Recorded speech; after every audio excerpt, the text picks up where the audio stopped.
Subscribe कीजिए प्रलय TV channel को और बेल आइकन दबाएं लेटेस्ट न्यूज़ अपडेट के लिए। नमस्कार दोस्तों, मैं निशि शर्मा और आप देख रहे हैं प्रलय टीवी। दोस्तों, आज हम बात करेंगे भगवान शिव के निवास स्थान कैलाश पर्वत की और जानेंगे उनके अनकहे रहस्य को। जैसा कि आपने पुराणों में भी पढ़ा होगा कि शिव स्थान कैलाश पर्वत पर है और भगवान के अस्तित्व का प्रमाण है कैलाश पर्वत, जहां जाने पर सुकून मिलता है और बहुत ही अद्भुत स्थान है जहां आपको बहुत से रोचक अनुभवों का सामना करना होता है। पौराणिक कथाओं के अनुसार कैलाश पर्वत को भगवान शंकर का निवास स्थान माना जाता है। लोगों का मानना है कि कैलाश पर्वत पर भगवान शिव अपने परिवार के साथ रहते हैं। इसके अलावा कैलाश पर्वत की चोटियों के बीच स्थित झील को मानसरोवर झील के नाम से जाना जाता है। कैलाश पर्वत को दुनिया के सबसे रहस्यमय पर्वतों में से एक माना गया है। इस लेख में हम कैलाश पर्वतों से जुड़े 9 रोचक तथ्यों का विवरण करेंगे। दोस्तों, भगवान शिव दुनिया के सभी धर्मों का मूल है और हिंदू धर्म में भगवान शिव को मृत्यु लोक का देवता माना गया है। भगवान शिव अजन्मे माने गए हैं। ऐसा कहा जाता है कि उनका ना तो कोई आरंभ हुआ है और ना ही कोई अंत होगा, इसलिए वे अवतार ना होकर साक्षात ईश्वर है। इस कैलाश पर्वत पर 4 महान नदियों सिंध, ब्रह्मपुत्र, सतलज और कल्याणी या धराधर का उगमन स्थल माना गया है। इसके अलावा इसकी चोटियों के बीच 2 झील स्थित है। पहली झील मानसरोवर झील, जो दुनिया की सबसे ऊंचाई पर स्थित शुद्ध पानी की सबसे बड़ी झील में से एक है और उसका आकार सूर्य के समान है। दूसरी झील राक्षस झील है, जो दुनिया की सबसे ऊंचाई पर स्थित खारे पानी की सबसे बड़ी झील में से एक है और इसका आकार चंद्रमा के समान है।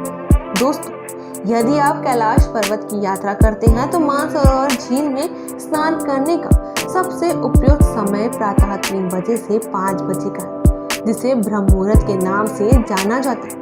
ऐसा माना गया है कि इस समय देवता भी स्नान करने के लिए इस झील पर आते हैं। हिंदू पौराणिक कथाओं में इस बात का उल्लेख किया गया है कि मानसरोवर झील में पवित्र डुबकी लगाने से पिछले 7 जन्मों के भी पाप मिट जाते हैं। मानसरोवर झील के पिघलने पर मृदंगा की आवाज आती है। गर्मी के दिनों में जब मानसरोवर झील की बर्फ पिघलती है तो एक प्रकार की आवाज भी सुनाई देती है। श्रद्धालुओं का मानना है कि मृदंग की आवाज है।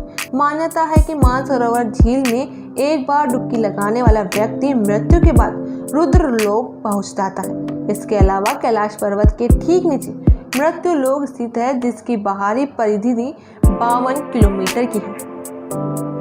दोस्तों, आप माने या ना माने, लेकिन कैलाश पर्वत पर समय तेजी से बीतता है।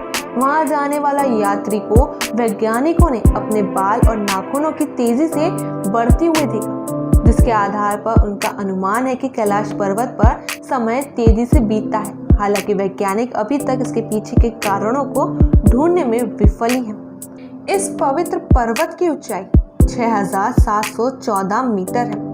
इसकी चोटी की आकृति विराट शिवलिंग की तरह है, जिस पर सालों से भर बर्फ की सफेद चादर लिपटी रहती है। कैलाश पर्वत पर चढ़ना निषिद्ध माना जाता है, परंतु 11 सदी से एक तिब्बती बौद्ध योगी मिलारेप ने इस पर चढ़ाई की थी। बहुत से लोगों ने कैलाश पर्वत की चोटी पर पहुंचने की कोशिश की है, लेकिन कभी कभी अत्यधिक खराब जलवायु परिस्थितियों के कारण और कभी कभी पहाड़ द्वारा अपने लक्ष्य स्थान को बदलने के कारण कोई भी अपने प्रयास में सफल नहीं हुआ। जी हाँ, आपने सही सुना। लोगों को ऐसा महसूस होता है कि कैलाश पर्वत की चोटी पर चढ़ने के दौरान वे अपने रास्ते से भटक जाते हैं।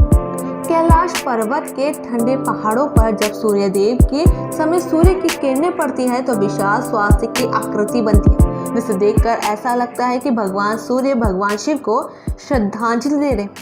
कैलाश पर्वत पर ओम पर्वत के रूप में भी जाना जाता है। तीर्थ यात्रियों का कहना है कि कैलाश पर्वत पर पहुंचने पर ओम की आवाज सुनाई देती है।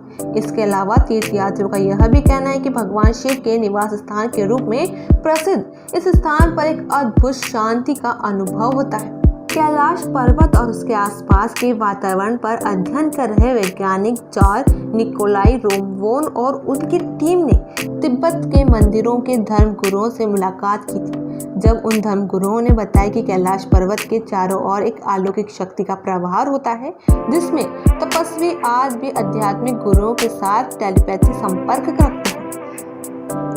धन्यवाद। ऐसी ही रोचक जानकारी के लिए आप बने रहिए प्रलय टीवी के साथ।